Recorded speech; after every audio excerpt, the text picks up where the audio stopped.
Guys, they have done it again. Let me introduce the Covert Pant from Barbell Apparel. This is engineered for the everyday athlete who demands a little more from their gear, with stealth zipper pockets for easy access, a reinforced tool pocket for your confidence, and a carabiner clip loop for convenience. These pants are ready for anything. They're crafted with military-grade four-way stretch fabric, and they are tough yet flexible, which is perfect for intense workouts or daily adventures. And with an athletic fit built and designed for your body, you're gonna feel incredible. And guys, here's the best part. Barbell Apparel will stand by their gear with a 100% lifetime replacement guarantee. It rips or breaks, they got you covered. Plus, with their size exchange guarantee, you can go for your fitness goals with complete confidence that your barbell gear will evolve with you. So why settle for ordinary when you can upgrade to extraordinary? Go to barbellapparel.com to fuse unmatched functionality and everyday comfort with the new Covert Pant. Or guys,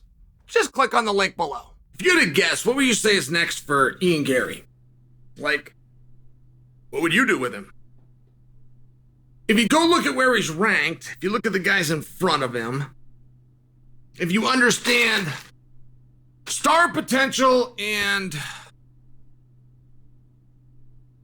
you think protection is a thing, I suppose to an extent it is, but not much. What do you do? It doesn't seem like a real friendly one out there. Colby's been talking about Ian. I don't know if Colby is still interested. Ian started talking about Rachmanov. Just ask him what you would do with him. Because it's not as though you got to move him forward. There's plenty of guys that don't move forward. Well, Ian Garry would be one of them if you look at his last fight. Now, if there was ever a fight in the history of fighting that was a draw, and that's a hard thing to find. Like if you wanted to explain to a bunch of aspiring judges, so you want to sit down, you want to watch fights, you want to watch rounds, and you'd explain what a draw is. I can't personally think of a fight that was more obviously a draw than that one in my mind. So, why do I offer that? Well, it's not as though we have to go forward with Garry. I think he's sitting at 6. I know I'm close even if I'm wrong. I think he's sitting at 6. So, which direction would you go? And I spoke with Damian Maia yesterday. A very nice text exchange with Damian, and I was congratulating him. Damian Maia now being a coach. I saw Damian Maia's excitement when Ian Garry's name got read, which meant they also knew that it was close, but there's nothing an athlete wants more than that reaction from his coach. And it was interesting that Garry invoked so much grappling after working with Maia. I mean, what would you do with a guy like Garry if you all of a sudden found out that he was capable on the ground?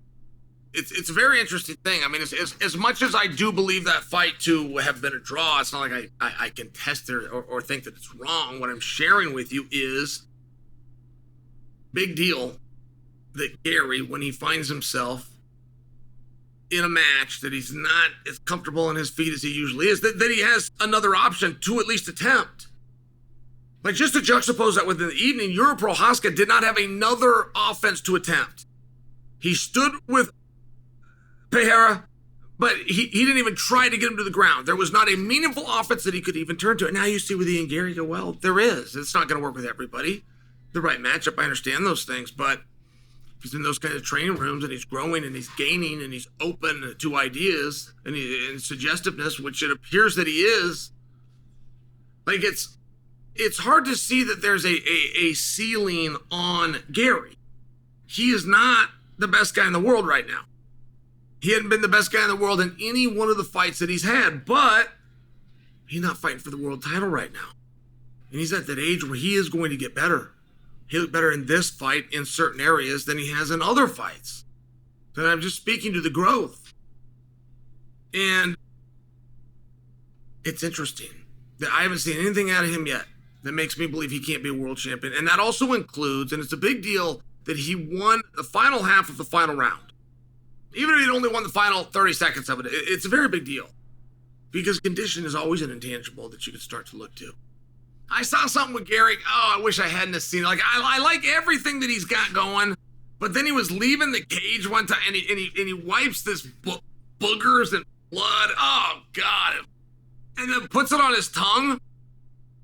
And I wanted to barf. It was the most disgusting. Then he goes back, and he does it again.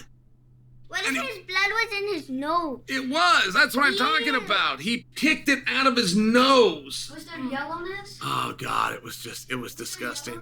I got a little off topic here, but I've got 2 kids here. My son's in the corner yelling, was there yellowness? I'm avoiding the question. In fact, I'm going to end this whole piece before I vomit.